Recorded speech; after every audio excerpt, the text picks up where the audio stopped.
folks, Rick here. I'm back with another video, and I'm here to get into a comparison between the Galaxy S7 Edge and the Galaxy Note 5. Now, most people that are having the toughest time considering the Galaxy S7 Edge are Note 5 users, because a lot of the features that the Note 5 has are really good features, and they just don't know if the Galaxy S7 Edge is good enough to lose those features, and what the Galaxy S7 Edge offers is that enough to make them make the jump. And I'm here to help you make that decision. First off, let's get into screen real estate. The Galaxy Note 5 offers a 5.7-inch display from edge to edge. The Galaxy S7 Edge offers a 5.5-inch display with the curved edge, of course. So now you have to ask yourself the question, what's better, having the bigger screen or having a big screen in a better form factor? Now, I'm not sure if you could tell with the Note 5 here, but it's just a flat panel, 5.5 from edge to edge over here. But with the Galaxy S7 Edge, some of that edge curves off to the side. So they were able to make the phone, in a smaller form factor, but still have that large display. So if you can't tell right now, I'm touching my thumb to my index finger around the phone. Here with the Note 5, I could barely do that. If I'm trying to hold it the same way I was holding the Edge, I could barely do that. So the phone is a lot wider than the Galaxy S7 Edge.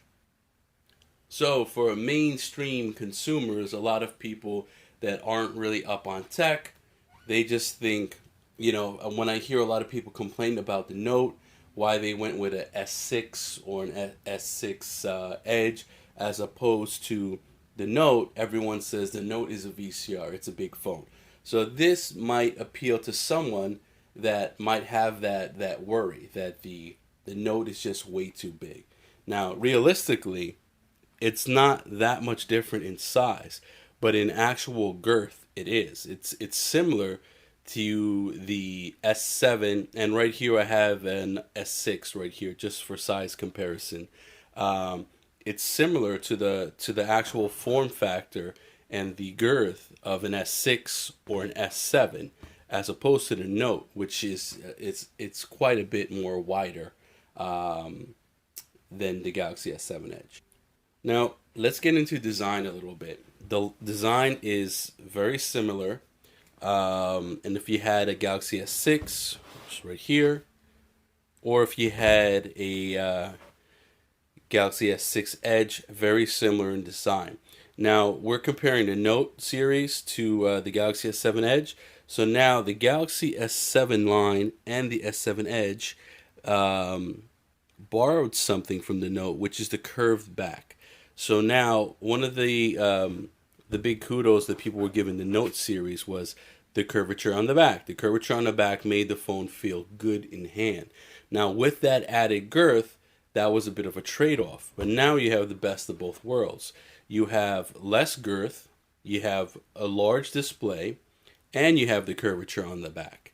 So in that sense, I think the Galaxy S7 Edge does beat out the Note 5.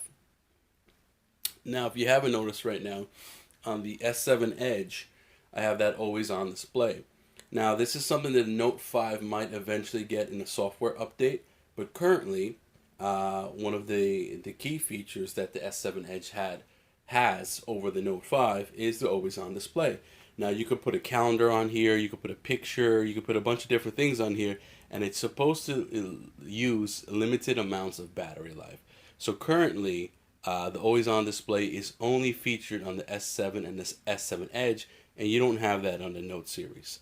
But in terms of the actual display and screen resolution on there, they're virtually identical. So same panels, similar screen resolution, nothing substantial enough for you to say, I gotta go with the S7 Edge just because of that screen. Now, one of the major features people purchase a phone for, especially a Samsung phone, is the cameras. Now, let's look at the actual hardware of the cameras. So, if you're looking at the back right here, let me see if I could zoom in a little bit. If you're looking at the backs right here, this is the S7 Edge. This is the Galaxy Note 5. The actual camera hump protrudes a lot more than it does. Let me try to put these phones together. Okay, so on the bottom you have the Note 5, on the top you have the S7 Edge. And as you can see, the camera hump is a lot more pronounced on the Note 5 than it is on the S7 Edge. Now for you tech enthusiasts, I don't think that's enough to make you make the jump. However, the updated camera, I think, will make you make the jump. So they reduced megapixel. Note 5 has a 16 megapixel camera. The S7 Edge has a 12 megapixel camera, but it has this dual cell something or other, I forgot what they exactly call it, technology in there, where they reduce the megapixels and they increase the aperture. You're going from a 1.9 aperture to a 1.7 aperture. So with that, it lets a lot more low light images in there. You can take a lot better photos in low light. If you guys haven't seen my video, my first impressions of the Galaxy S7 Edge, please check it out. I did do some photos actually in the video, and you could see in low light, this camera is just amazing. It really knocks the Note 5's camera out the park. So we're kind of going away from the increased megapixels to a reduced megapixel but better quality, better low light images, and some of the things that are found in DSLR cameras, they're now incorporating in the new line of the Galaxy S7 and the Galaxy S7 Edge. Now, one of the major and the most key factors here on why I decided to get the S7 Edge instead of staying with my Note 5 is micro SD card expandability. Now with the Marshmallow update and the new version of Marshmallow out, micro SD can be used as internal storage, which means your $20 micro SD card can increase your storage by, you know, 64 gigs by 128 gigs, and you're spending a fraction of the cost of what you would spend if you just winded up going with a 64 gigabyte version of the Note 5. I purchased a 64 gigabyte version of the Note 5. I had to pay an extra $100. I purchased a $35 micro SD expandable memory card from Samsung for $35. This I had to spend $100 on. So it's a huge difference in regards to pricing of the expandable memory. Now, with that being said, there's a lot of YouTubers out there, and there's some people, some trolls in the comment section below, trying to prove me wrong on this point.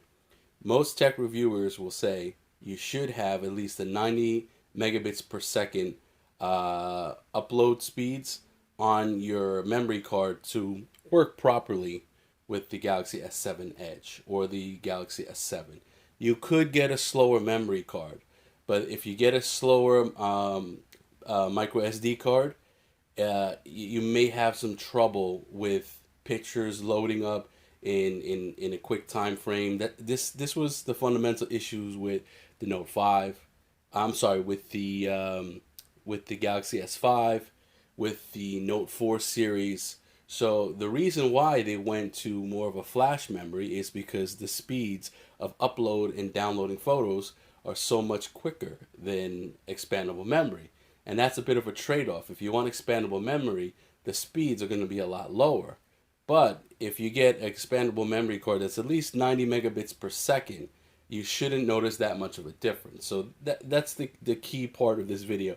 You could get a slower memory card for 15, 20 bucks, or you could spend an extra 10 bucks and get a 90 megabits per second memory card and, have your speed be on par or just a little bit slower than the actual internal storage on there. So that's something I wanted to explain to you guys.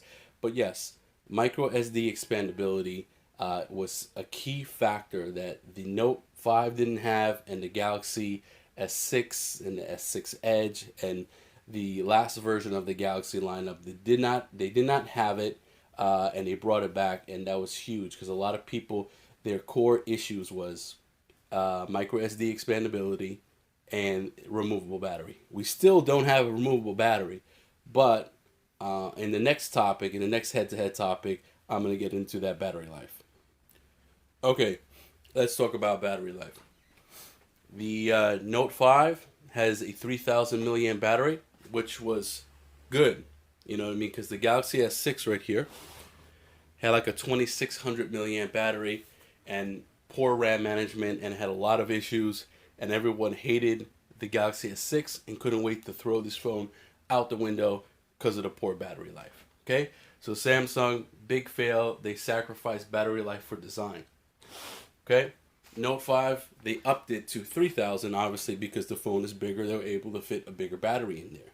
So with the Galaxy S7 Edge, you have a 3,600 milliamp battery, a significant increase in battery life, in addition to having Android Marshmallow, which has a lot of features like the Doze feature, better RAM management, and the phone just functions a lot better, a lot more efficient, and you're able to save a lot more battery having the phone function this way. So the battery life on the S7 Edge is significantly better than the Note 5 and like miles away from the Galaxy S6. Now, what they did decide to do is listen to consumers. The actual Galaxy S7 Edge, compare it to the actual S6.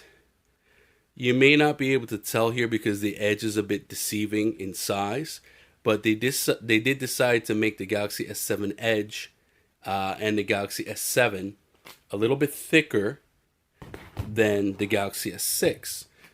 They winded up for a change listening to consumers, and consumers said, I don't mind having a little bit thicker of a phone to have increased battery life. So they listened and they did that. So the Galaxy S7 and the Galaxy S7 Edge are a little bit thicker than their older siblings in the Galaxy S6 lineup, but the battery life is significantly increased.